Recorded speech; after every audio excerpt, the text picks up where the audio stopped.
ialah rakyat didahulukan.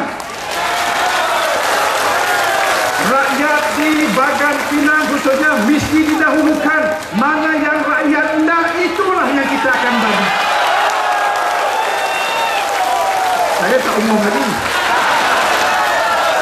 Siapa yang rakyat mahu? Rakyat mahu sekarang. Siapa yang Bagan Pinang mahu?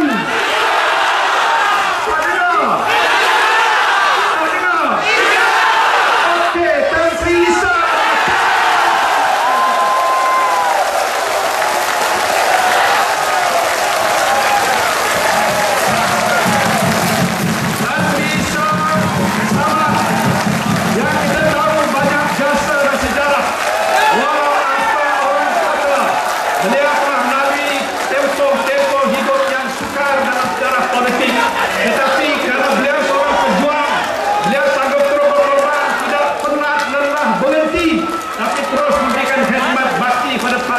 Kerajaan dan negara. Kita hendak memberikan sokongan pada beliau, dan sebab itu atas kehendak orang-orang di Bagan Pinang lah, maka kita memutuskan Tan Sri Isa Samad ketua bahagian adalah calon Barisan Nasional bagi kawasan Bagan Pinang ini. Jadi kita jemput Tan Sri Isa, naik kata dia pendek sikit, tak apa, tapi semua orang kenal dengan dia. Saya tak payah perkenalkan lagi, dan kita faham dan kita tahu hati nurani beliau dan kehendak penduduk di sini, dan insya-Allah saya yakin dan percaya dengan cara Tan Sri Isa menjadi calon kita. Seluruh pengundi di sini akan bukan saja berpuas hati, tetapi memberikan sokongan yang penuh kepada Tan Sri Isa Samad sebagai calon Barisan Nasional bagi Bagan Pinang ini. Saya ucapkan berbanyak-banyak terima kasih pada saudara-saudara sekalian, dan kita doakan mudah-mudahan Barisan Nasional akan berjaya. Saya jemput Tan Sri Isa untuk menyampaikan ucapan penerimaan sebagai calon. Tahniah.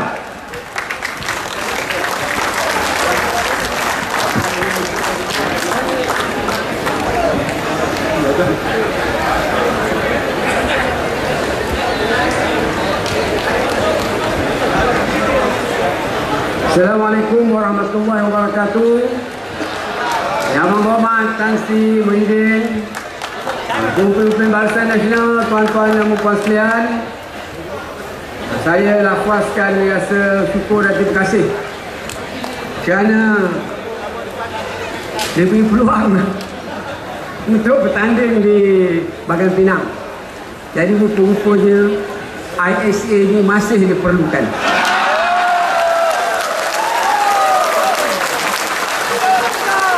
Jangan buang ISA, Anda boleh tahan, buang jangan.